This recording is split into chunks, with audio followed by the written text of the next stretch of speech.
Olá, meus amigos! Sejam bem-vindos ao Laboratório do Arne para mais um vídeo com as suas brincadeiras e experiências com a eletrônica. Hoje eu quero apresentar para vocês uma montagem, tá, que eu fiz de um gravador de EPROM, que é este cara aqui, ó, um gravador de EPROM, tá?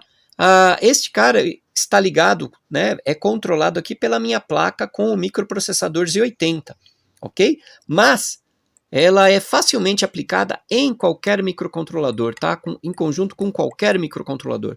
Arduino, PIC, STM32, ESP32, um microcontrolador que você pensar, tá? Não tem nenhuma restrição, ok? Porque basicamente aqui eu tenho duas placas, uma com uma parte lógica, bem simples, e a placa de baixo com a fonte necessária, né? Para gerar as tensões de gravação, tá? Para quem não é lá do tempo das EPROMs, não sabe o que são esses dispositivos aqui, senhores. Durante toda a década de 70, 80 e até começo de 90, nós usávamos este dispositivo para conter o programa, tá?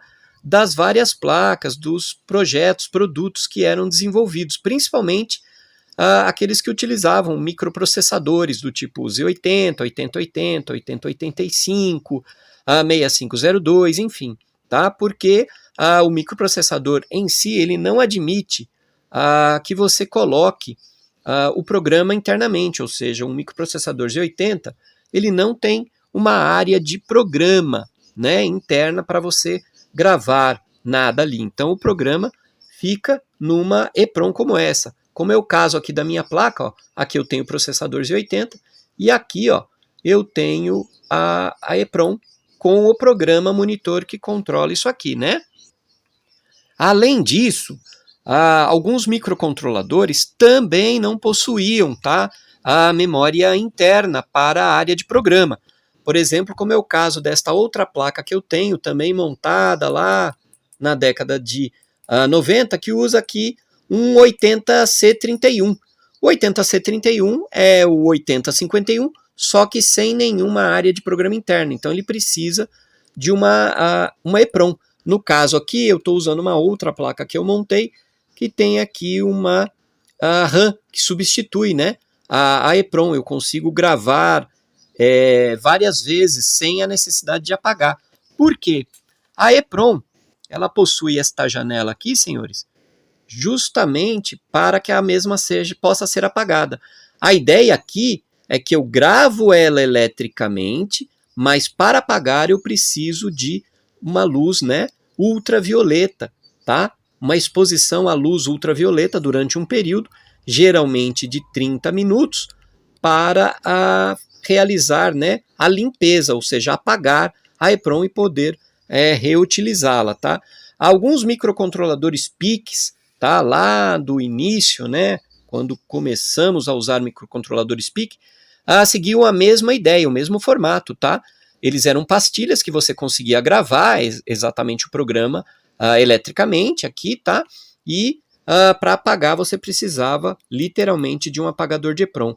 Aí na descrição tem um vídeo onde eu apresento, tá, isso aí, um gravador de PIC, o primeiro gravador de PIC aí que chegou em terras brasílias aí para os pobres mortais, né? Ele usava, né, PIC, né? PICs gravados, né, como uma EPROM e apagados também como uma EPROM. Esse vídeo descreve bem, tá, senhores? Então, basicamente é isso aqui o que eu pretendo mostrar para vocês. Este gravadorzinho eu vou apresentar o circuito dele, ok? Tá? Apresentar o circuito e fazer uma breve descrição do que é preciso, né, para gravar uma EPROM, como é que você trabalha, e um pouco do programa. Claro que eu não vou descrever o programa inteiro, até porque ele é bem extenso. Mas com o pouco que eu vou apresentar, você vai conseguir utilizar isso em outro microcontrolador, caso deseje, ok, senhores? Então vamos lá. Bom, senhores, e aqui eu tenho o circuito. Eu dividi ele em duas partes, tá? A primeira é a lógica e a segunda é a fonte. Então vamos começar aqui com a lógica. Na lógica eu não tenho nenhum circuito programável, tá? O que eu fiz aqui, lá na minha placa Z80 eu tenho para, né, controles de I/O, eu tenho uma PPI 8255 que é controlada pelo Z80. Tá? Então eu tenho 3 ports lá, porta A, B e C. Então eu usei a porta A para endereço, tá? E aí eu tenho aqui um 74LS574, que é são 8, tá? Que dentro possuem 8 flip-flops do tipo D, tá? Eu uso isso, tá? Na porta A, então com 8 bits eu consigo fazer endereçamento, por exemplo, de até 16 bits, tá? Para os tipos de EPROM que eu estou usando, que vai até as 27 128, eu uso só até o A13, ok, senhores? Então, eu tenho, primeiro eu passo a parte mais significativa, tá? Envio um pulso de clock, a parte mais significativa fica disponível e depois eu só coloco a parte menos significativa, tá? É um jeito de você usar um port e multiplicar os pinos de I/O aqui, tá? Sem muita complexidade, tá? O port C eu uso para endereço, então ora ele está como entrada, ora como saída, dependendo do que eu estou fazendo. Se eu vou ler a EPROM, né, fazer leitura, verificação, é entrada. Se eu vou fazer gravação, é saída. E o port B eu usei para controles, tá? Eu tenho o controle de chip enable, tá? Que é comum para os 3 tipos de EPROM que eu estou gravando, 2732, 2764 e 27128. Eu tenho o pino de programação, PGM, que fica disponível apenas para a 2764 e a 27128. Ele não é utilizado para o modelo 2732. E tem o pino OE. Tá? Este pino OE de Output Enable só é utilizado, neste caso aqui, este OE só vai ser utilizado para a EPROM do tipo 2764 e 128, desculpa. Para 2732 eu utilizo este cara aqui, OE-VPP.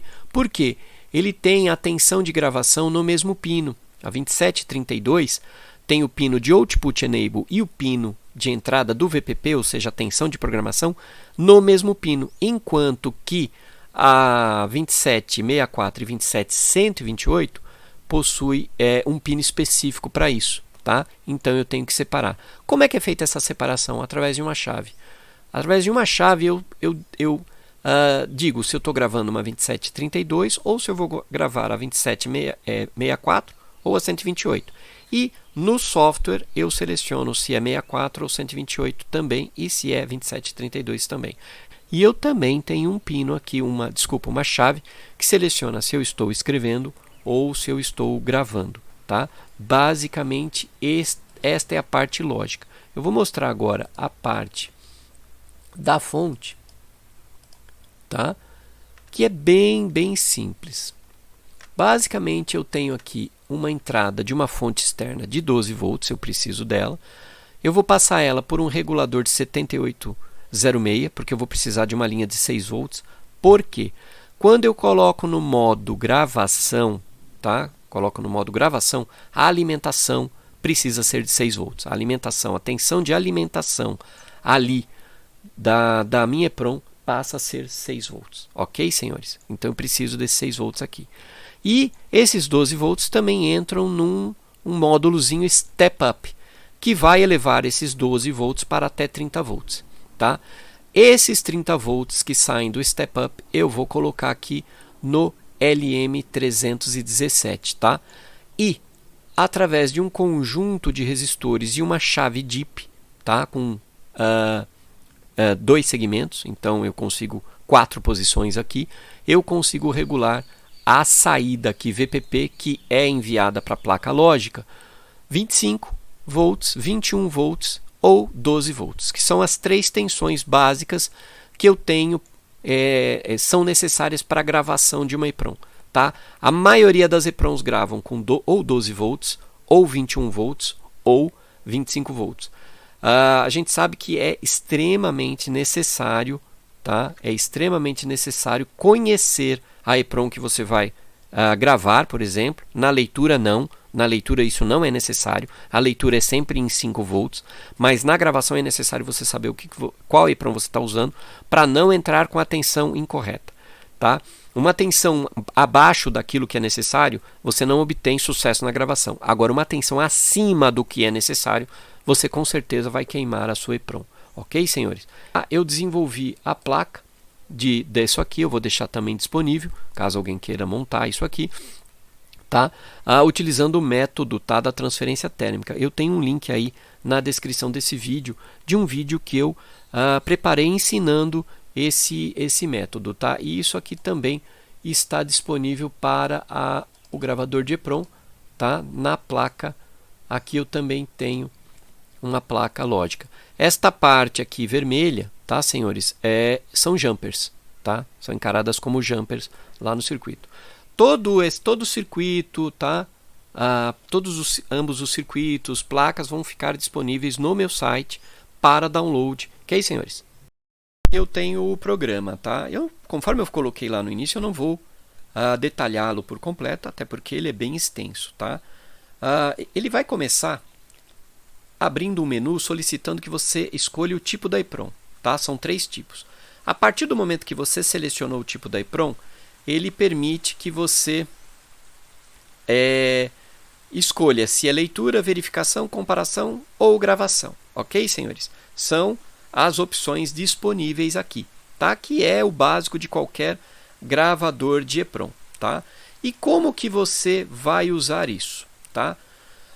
No modo leitura, tá? Que é válido para leitura, verificação e comparação, porque na verdade você está lendo, para fazer essas 3 operações é preciso ler.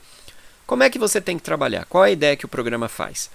Ele disponibiliza o endereço lá no bus de endereço, seleciona o CI através do Chip Enable, pino de Chip Enable, e na sequência é ativado o pino OE, de Output Enable, tá? Para que o dado fique disponível nas linhas de dados, no bus de dados, e aí você pode ler. Se é o modo leitura, você está lendo e jogando num buffer, tá? E esse buffer, o endereço aqui tem que bater, né? Você tem que ter um controle sobre o endereço que você leu e o endereço do buffer. Eles têm que estar casados, né? Para depois você fazer uma gravação de forma correta, tá? E notem que esse aqui, ó, é o datasheet, por exemplo, da 2732. A 2764 é a mesma coisa, mudando um pouco a nomenclatura. Essa nomenclatura é diferente de fabricante para fabricante, mas percebam que é a mesma coisa. Senhores, lá no menu eu tenho leitura, tenho verificação e comparação. Leitura, verificação e comparação é a mesma coisa. Muda o jeito de trabalhar. Quando eu estou lendo, eu estou carregando os dados endereço por endereço, né, num buffer, tá? Quando eu estou, por exemplo, estou comparando, o que eu estou fazendo eu já fiz a leitura, eu vou fazer uma nova leitura, só que agora eu leio o byte e não gravo mais no buffer. Eu comparo com o ponto do buffer. Os bytes são iguais, comparação segue. Byte diferente, comparação para. Chegou no final sem nenhum erro, a comparação foi ok, as EEPROMs são iguais. No caso da verificação, eu estou buscando saber se a EEPROM está apagada, é um blank check. No blank check, quando a EEPROM é apagada, todos os bytes são colocados como FF. Então o que eu vou fazer peguei o byte, comparo com FF. Bateu, é FF, comparação segue. Deu qualquer byte diferente ou não é FF, comparação para e eu vou dizer que a EEPROM não está apagada. Aí você pode partir para uma EEPROM não apagada corretamente ou uma EEPROM com defeito que não vai apagar, que acontece, tá, senhores? Você pode deixar ela 2 horas fritando no apagador de EEPROM e ela não apaga mais, porque ela já está com bastante problema. Ou ela apaga só parcialmente, ok, senhores? Então esse é o modo da leitura, tá? Que está lá no programa. E no modo da gravação, eu vou mostrar aqui, ó, ele é um pouquinho diferente para o caso da 2732 e da 2764 e 27128. Na 2732, eu coloquei lá que o pino OE, né, e VPP são os mesmos. Ele está no mesmo ponto. Então, qual é a ideia na 2732? Eu disponibilizo, né, na linha de endereço o endereço que eu preciso que o byte seja gravado, disponibilizo o byte a ser gravado, coloco a tensão VPP, né, no pino OE-VPP, né? Ou seja, é a tensão correspondente de gravação, e em seguida habilito o chip, usando o chip enable, tá? Durante um período, geralmente 1 milissegundo ou um pouco mais, dependendo da EEPROM, pode chegar até 50 milissegundos, tá? Nisso eu tenho a gravação feita. E na sequência eu posso fazer a verificação se eu quiser, tá? É só abaixar o pino OEVPP para 0, que aí eu já estou selecionando, e automaticamente ela vai jogar o byte que estava naquele endereço, tá? É basicamente isso. Já na 2764 e 27128 é um pouquinho diferente, porque os pinos são diferentes, né? Eu tenho pinos a mais aqui. Então eu vou jogar o endereço, vou jogar o dado, vou habilitar o VPP no pino de VPP correto, tá? O VCC já tem que estar habilitado, no caso deste gravador sempre estará habilitado, tá? E vou, através do pino Chip Select, tá? Habilitar o CI. Na sequência, eu faço um pulso no pino de Program para gravar. É o pulso no pino de Program que vai fazer a gravação, não a habilitação mais aqui do chip, como é na 2732, mais o pulso no pino de Program, o PGM lá, né? Eu vou fazer um pulso negativo, vou para 0 aqui durante um tempo, aí da ordem de 1 milissegundo, tá? E aí depois a verificação é mesma coisa, eu só preciso aqui baixar o pino de G.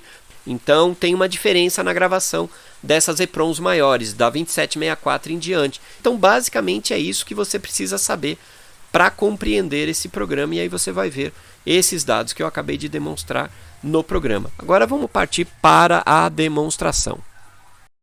Bom, senhores, estou aqui já, né, com o hardware. Aqui eu tenho a placa de teclado e display. Aqui mais ao canto, aqui, né, ó, eu tenho a minha placa Z80, tá, que não dá para enquadrar tudo. E aqui o gravador de EEPROM, tá, ligado à placa Z80.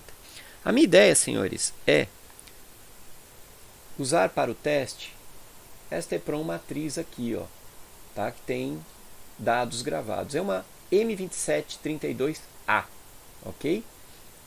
E eu tenho uma EEPROM igual, tá, com um blank check nela aqui, tá?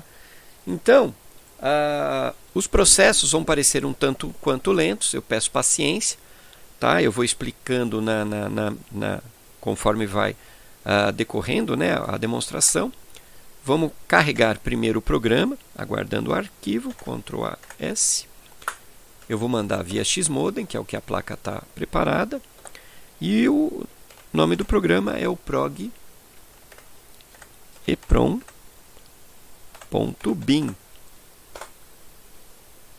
Começou a receber os pacotes, tá? Pacotes recebidos, né? Bytes enviados, está tudo ali. Isso está na memória agora, RAM da minha placa, ok? Então agora eu já posso rodar. Vou chamar novamente o menu e teclar 3, tá?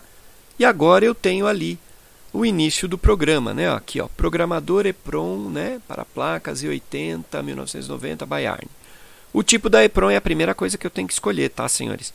E é importante aqui, ó, antes de ligar, eu tenho que verificar se a placa, a chave read write, né, se ela está na posição de leitura, é importante. E eu vou usar uma 2732, então chave para cima. Para baixo aqui é 2764 ou 27128. Então, tipo da EEPROM 1. Pronto. Ele me abre o menu agora com as opções que eu tenho: ler, verificar e comparar. Vou posicionar aqui agora, tá? Então ele fica aqui bem para trás, tá? Esta EEPROM 2732, senhores, ela possui 24 pinos. O meu soquete é de 28 pinos por conta das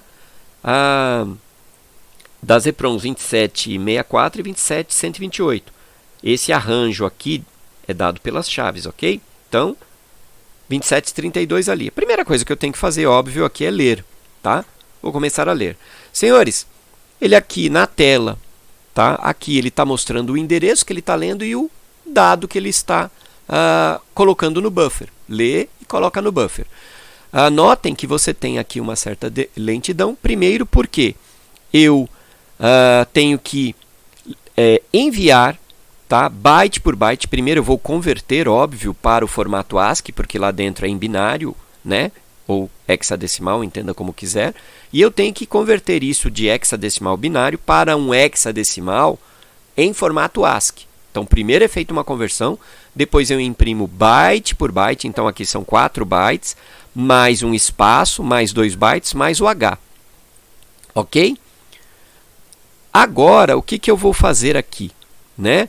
Na sequência, para printar, eu tenho que apagar, ou seja, eu tenho que forçar, né, o cursor para trás, apagar tudo e depois forçar ele para trás. Por isso que é um tanto quanto lento. Óbvio que num uso diferente eu poderia nem colocar, por exemplo, os bytes. É que aqui eu estou via serial, não tem outro jeito.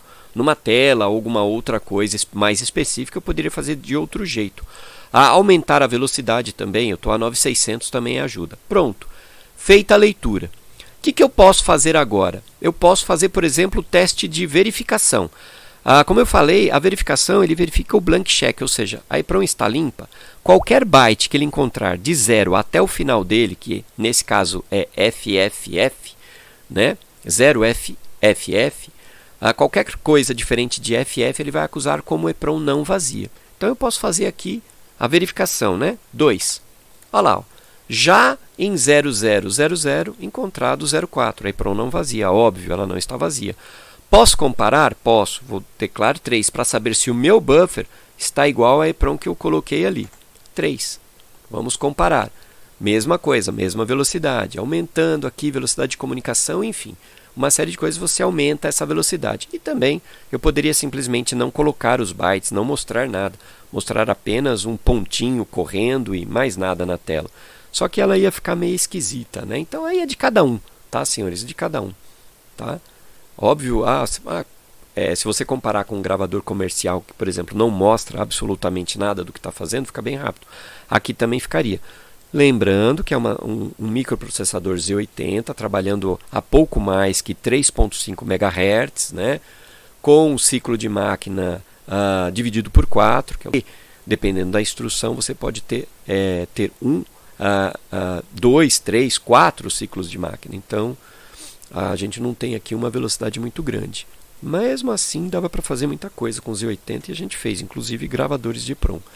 Tá chegando no final, quando ele chegar em 0FFF, ele para e diz. É óbvio o seguinte, se ele tivesse encontrado qualquer byte diferente entre o buffer e a EPROM, ele já teria parado, tá? Ele vai até o fim para ver se tem alguma coisa diferente. Não tem, ele para no fim. Se tiver algo diferente, ele vai parar antes. Então pronto, eu já consegui aqui a minha verificação. Então agora eu posso tirar ela aqui, ó, a minha EPROM, tá? E vamos colocar uma que eu espero que esteja vazia. O que eu vou fazer para verificar se está vazia? Eu vou fazer um teste, né? Vou fazer uma verificação. Aqui é um blank check. 2. Agora ele vai correndo byte a byte, ó, do endereço. Se ele encontrar alguma coisa diferente de FF, que eu não estou colocando ali porque eu acho bobagem, tá? Ele indica um erro. Do contrário, ele vai indicar que a EPROM está devidamente limpa. Não há nada gravado.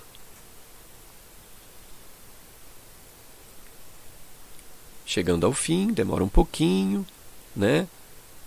Demora um pouquinho, mas já chegamos lá.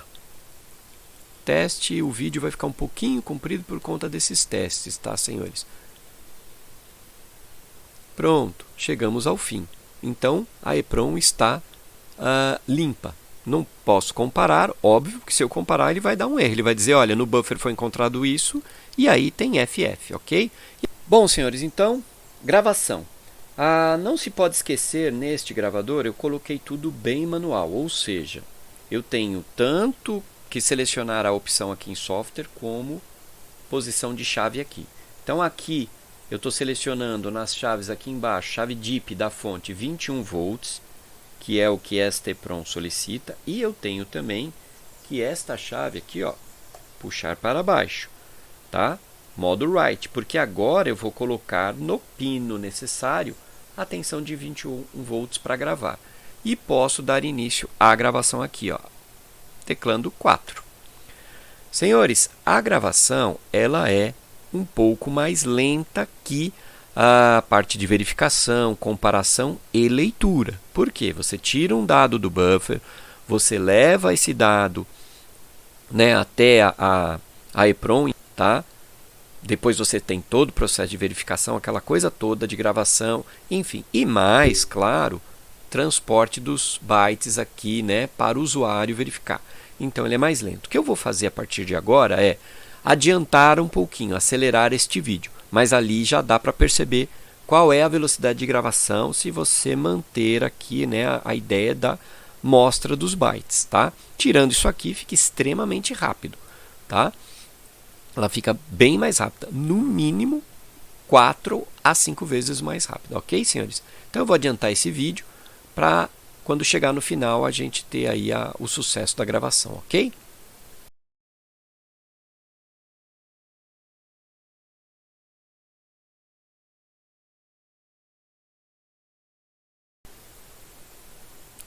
E pronto, senhores.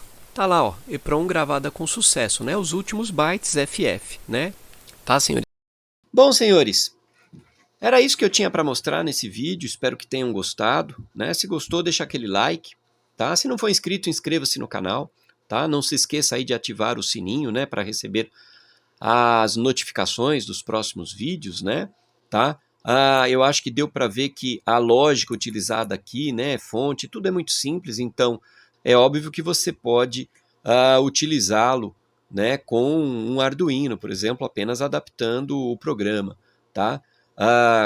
É fato que o programa está em assembly, não dá para ser adaptado de uma forma fácil, sem os devidos conhecimentos, mas utilizando o que eu expliquei sobre o controle dos pinos, tá? E observando os manuais, os datasheets, você consegue desenvolver facilmente um gravador ligado aí num Arduino, num PIC, enfim, você consegue fazer do jeito que achar melhor, de acordo com o que você tem em mãos. Eu preferi fazer assim porque em breve eu quero trazer esse cara aqui, por exemplo, ligado num pequeno computador da década de 80, como o MSX, TK90X, enfim. Aí quem é amante aí dessa linha de computadores, né, quem curte aí computadores retrô, vai curtir ver isso aqui ligado nesses computadores aí de uma forma um tanto quanto diferente e funcionando bem legal, tá? E, senhores, não se esqueçam de deixar os comentários, né? Qual foi o primeiro gravador de EEPROM que vocês utilizaram, se já utilizaram de um gravador de EEPROM, gravador, programador, né? São vários os termos aqui que você pode usar. Se você já construiu algum, se o que você usou é comercial, enfim. Não se esqueçam, né, de deixar os comentários aí, ok? Então, senhores, é isso. Eu queria agradecer muito, muito mesmo, meu muito obrigado a quem assistiu até agora e até o próximo vídeo.